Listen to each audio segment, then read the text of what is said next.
But my question for you comes down to what's going to happen in terms of foreign policy.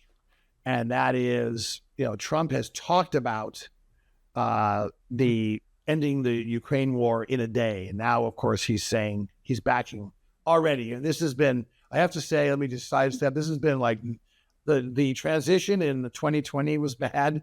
I mean, we didn't, people say, oh, we had a peaceful transition of power. No, we didn't. We had a transition of power after a riot on the Capitol, and the incumbent didn't even show up for the first time since 1869 for the changing of the guard. But this has been terrible in terms of how disorganized they are. You may have noticed that like Tulsi Gabbard and Doug Burgum were supposed to have hearings this week, but it didn't even happen because they couldn't get their act together. So, and already in terms of the corruption, and he's still selling all his cheesy crap like trains and boots and new Bibles. I mean, no one has ever defiled the office more. But yet people, to his credit, were so numb that we just shrug and don't do anything. But so I just had to vent on that for a second. But what do you think is going to happen with Ukraine? Because I think if Ukraine went down, you can argue, hey, that's humiliating for Donald Trump. But he also certainly has been very friendly to Putin. So what say you? Well, first, in terms of him selling things, can you at least acknowledge how much money Barack Obama lives in his mansions because of his books? After he was in office. Well, Trump's not in office. He's done nothing. Trump's not in office. He's a president-elect. Can you at least, for once, just criticize him? I mean, I was watching Fox News today, and they actually had one of his ads he has it's like a photo book of the campaign. And I actually thought it was sweet. I actually was like, I know so many people who would love that book, actually. So, I mean, look, Dave. How about the Bible? Donald Trump didn't need the White House. He was already very wealthy. Can't you living a great life? Once? He literally took time. It would help your credibility. Let me finish. It would help your credibility if you didn't seem like you were always auditioning for Fox News. You can criticize him once. This is a cheesy thing. Okay, no president has ever done this. It defiles the office. I don't think it's Dave, he literally took blood for this country. Took blood. I don't begrudge him. Blood out of this country. Come on. What? He sucked so much blood out of this country. The level of corruption, the way our standing has declined, the divisiveness. I mean, I don't want to get into it. But the point is, you're not even going to acknowledge that it's distasteful to be selling stuff when you're about to be inaugurated president. And he was doing it while he was president. I don't think. All right, never mind. You're presidents sell books all the time. You're never going to. No, you're not his demo. Bibles. You're not his demo. Okay, this is coins, watches, whatever. It's like it's all cheese. And it's just so distasteful. But if you're not going to acknowledge it, you want to acknowledge it. But let's get back to Ukraine. What do you think about it? I talk to Trump supporters, and they love it. So yeah, I'm just okay. Well, that's not the point. They love a lot of things. They also believe the election was stolen. They also believe that January 6th was Day of Love. Okay, so let's move on. But the point is, what do you think about Ukraine? What's Trump going to do there? Well, I think that he's already, when he was president, he was doing the right thing about doing everything he could to force Western Europe to not be so reliant on Putin. You're not answering my question. Well, you're talking about the deal itself. What's he going to do? I mean, he wants to limit bloodshed. He wants to limit the conflict. So I don't know what else he can do. I mean, I'd imagine he's going to bring both parties to the table and negotiate a deal to stop the bloodshed. That's what he's going to do.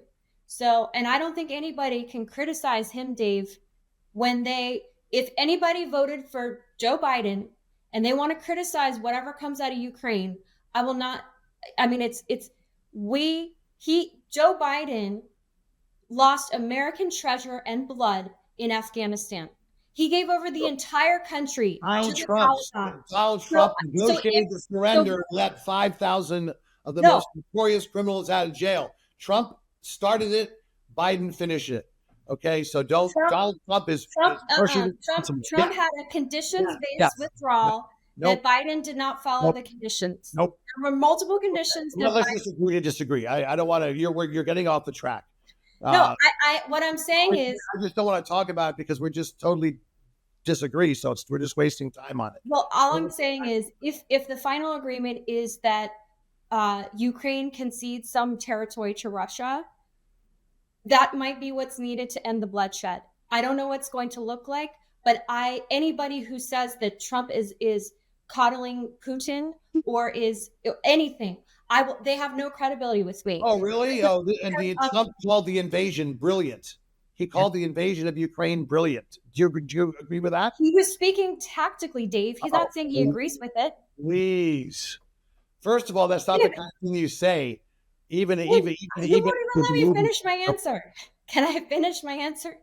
You may. Okay. So, I mean, and I have said this before. It is, and no one has given me an actual answer.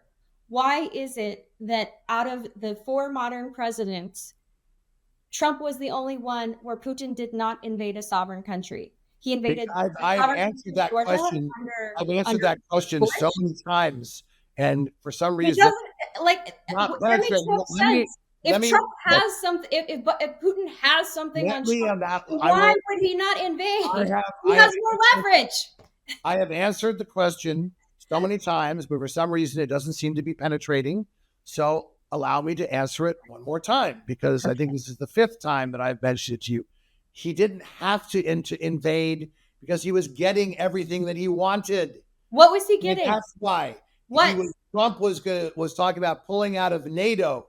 Trump was basically he didn't over his because he didn't have time. He was talking about it.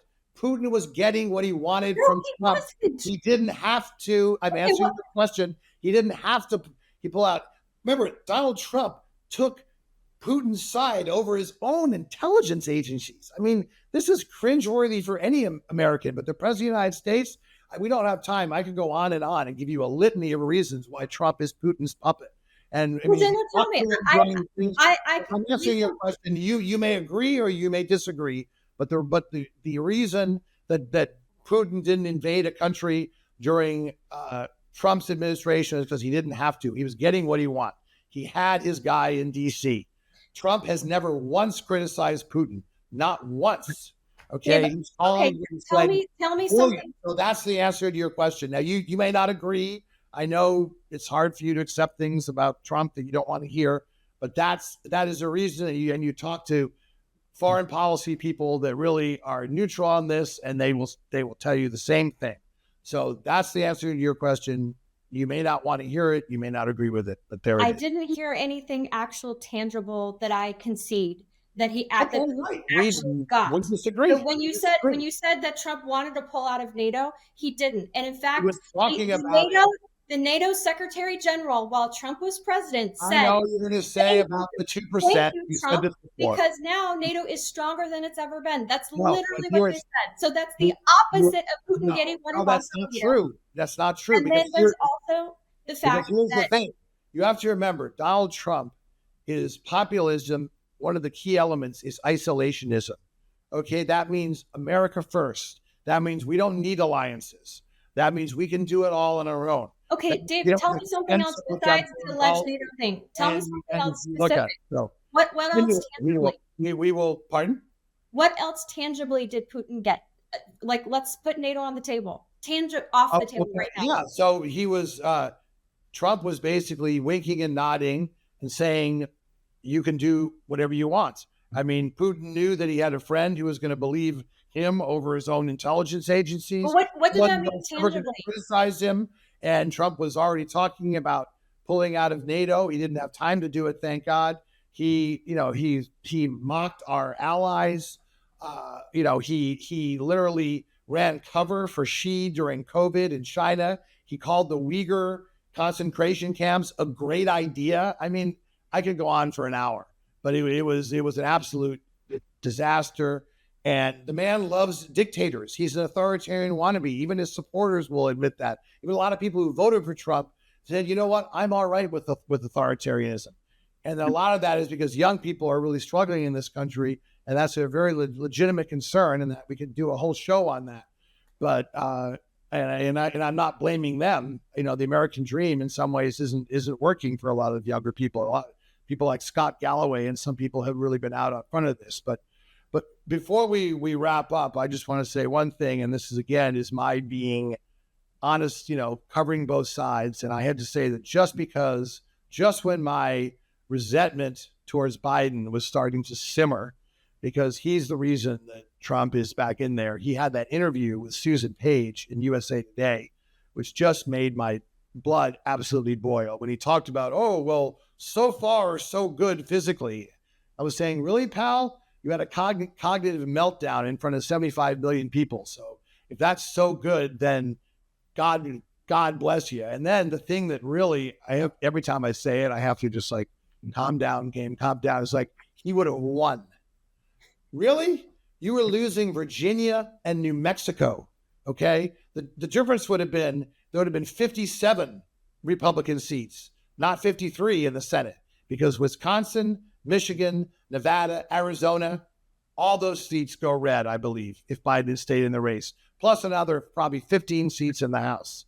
So this, the one, and during the whole time he's running, he's talking about democracy. This is all about protecting democracy. Well, the one thing you had to do, Mr. President, if you really wanted to protect democracy, was to ensure that Donald Trump didn't get back into the White House. And you didn't do that because of your hubris, because of your addled thought process, being a brittle old man who repeatedly threw your vice president under the bus.